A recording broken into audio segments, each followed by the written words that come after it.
Welcome back. Okay, we're now ready to start talking about How to Mark a Book by Mortimer Adler. And I'm having you read this before you read any of the other great books in this course, starting with the Iliad, because I want you to become smart readers from the outset. I want to help you engage with these texts, understand them, and leave a trail through the forest, so to speak, so that you can go back and study it more effectively later. You remember the story of Hansel and Gretel, right? Where they go through the forest leaving a trail of stones. That's what we're doing when we mark up a book. We're leaving a trail through the forest. And you're going to see how smart that is in just a minute as we go through this. Now, you should have printed this off. You should have read it. And I am going to illustrate his marking principles here as we go together. I'm going to mark this essay up the way he tells us we should mark up everything. So follow along with me here. I want you to mark whatever I mark just to sort of get the hang of what I'm talking about. And we'll see how this works. But this will change your life, believe it or not. It'll turn you into a very different kind of reader. Now, the first thing my students say when I tell them they should start marking up their reading copies, they start saying, well, my parents told me not to do that, right? And they got in trouble when they were 5 years old because they took a purple crayon and marked up the family Bible or some other important book in the house, and their parents got mad at them. Well, notice, I'm not telling you to mark up priceless first editions of Shakespeare with a highlighter or a pen or a pencil, and neither is Adler. Adler is telling you to mark up what he calls a reading copy, and that's what your Norton Anthology is. It might seem expensive, but really it's pretty cheap when you consider all of the literature you're getting in there. So you should be marking that up and making it your own as you go here. And you're going to see you get a lot more out of these readings if you learn to do that. So the first objection that Adler wants to speak to in the second little paragraph here is the question, is marking up a book an act of mutilation? Is it violence on the book? He says, no, it is not an act of mutilation. It's an act of love.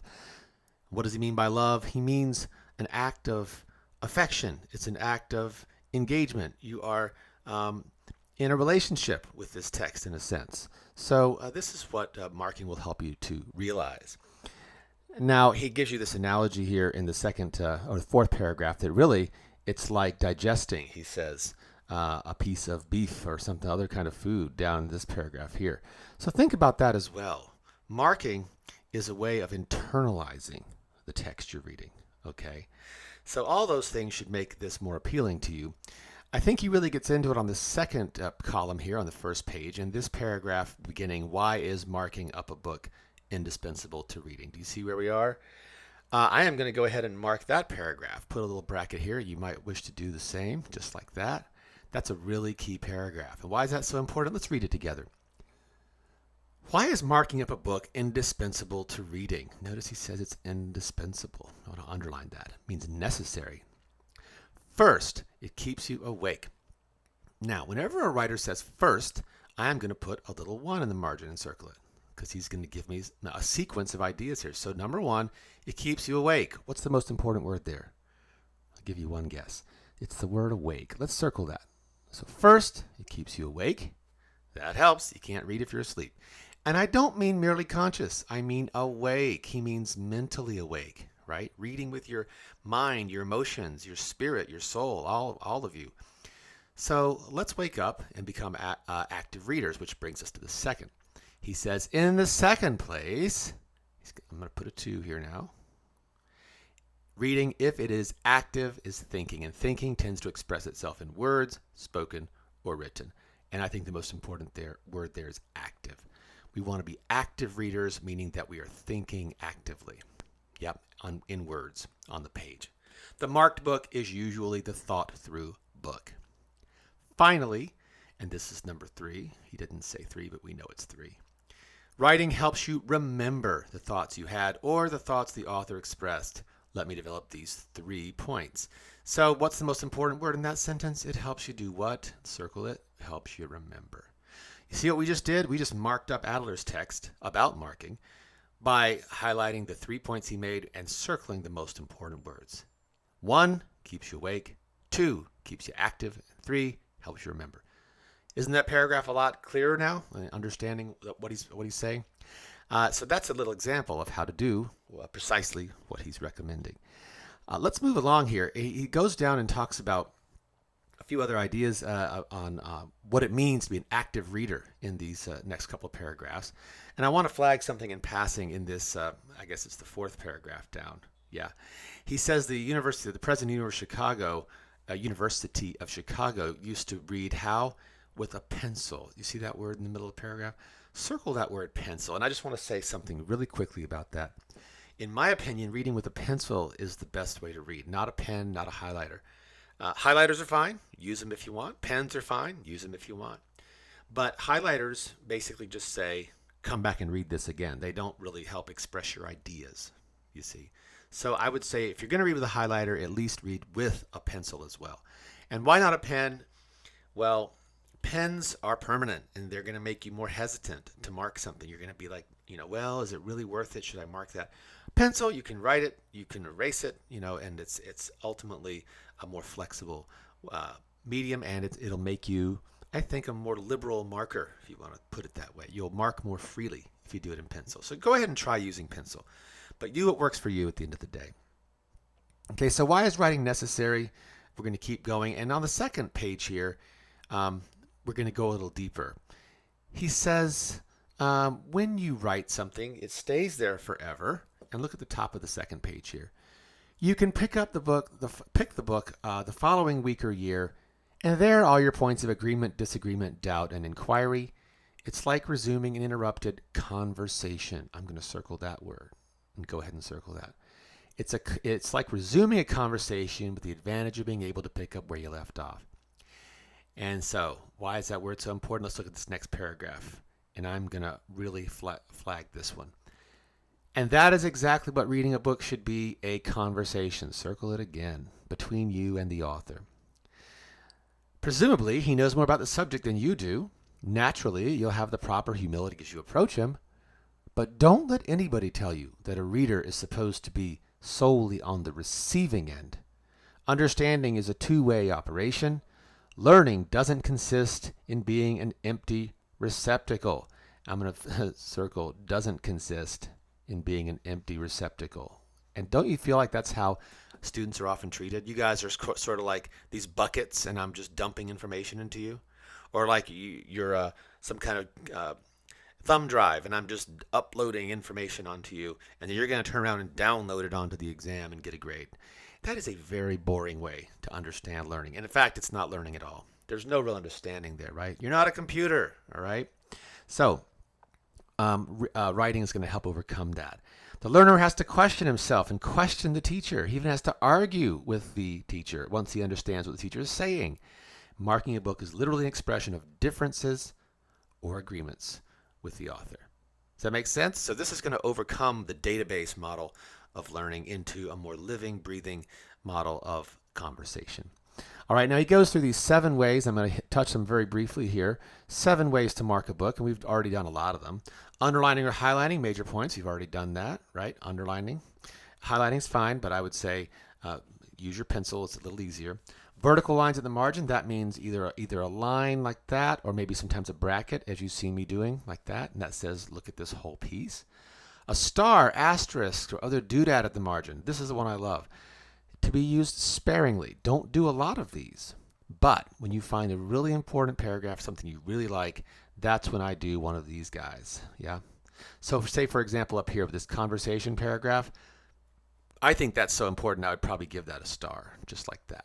And that tells me, ooh, look at this one. Very important. Okay. And maybe emphasize the 10 or 20 most important statements in the book. You may want to fold the bottom corner of each page once you use such marks. That's fine too. But I would say the stars or asterisks are enough. Numbers in the margin, you've already seen me doing that, right? Back on the first page, 1, 2, and 3. If an author says first, second, and finally, then it's time for you to write 1, 2, and 3. And that is going to help you go back and pull those points out at a moment's notice. Okay, so numbers at the margin. Number of other pages in the margin. So when I say, say this, I'm reading along and I'm on page 27 and this reminds me of something on page 17, I'll write maybe down, I can write, see page 17. Yeah. And then I'll cross-reference that and I can go back and look at it later. And on page 17, I'll write, see page 27, kind of back and forth. So that's a really helpful way to tie things together. Number 6, circling or highlighting keywords. Circle keywords or phrases. And you've already seen me doing that, like that word conversation, or like these words awake, active, and remember. So that's really going to help you pull the words off the page and remember them. And I'm going to add something to that. I'm going to write this down with me. Write down names. Okay? And circle that. So when you're reading a play or a poem, circle those key names. When a new character starts talking, or if two people are arguing, circle both their names. Obviously within reason. That doesn't mean circle it every time.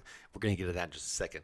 You got to be somewhat selective. But when a key character says something, circle Ophelia's name in Hamlet, right? Circle Achilles' name in the Iliad. Circle Helen's name when she talks. And this will help you, again, keep track of the characters. And finally, number 7, writing in the margin or top of the bottom of the page for the sake of recording your questions. Sometimes you're going to go, what is he saying here? Draw a big question mark. That's okay. Or if you're surprised by something, you think it's funny. I do exclamation points all the time. That really caught my attention, right? And then, of course, writing words is fine too, and making little comments and questions. Okay. Now, he talks at the top of this second page here about writing at the beginning or ending of the essay or chapter, and you can write notes and paragraphs to yourself. That's fine too. Go knock yourself out with that. I think that if you've done a smart enough markup, you're going to be fine. Does that make sense? That you don't need as much verbal commentary if your markup is really intelligent and thoughtful. Okay. And that brings us to one or two last points. He says, is this going to slow you down? Sure it is, right? He says, yes, it's going to slow down your reading. Sometimes check marks are nice too. But he says it'll teach you to be a smart reader in the sense of moving fast. You can go fast through some areas, and you can go slow in other areas. I guess I'm going to put a line in the margin there. Learn to be a smart reader. Smart equals what? Fast or slow as it's appropriate. You don't have to go the same speed all the time. Be a smart reader. And one last thing about being a smart reader. You've got to learn to be selective. Let me illustrate this very briefly here. If I have a page like this, okay, and I'm marking everything on the page, boy, I love all these words. They're so wonderful. Is that really going to help me?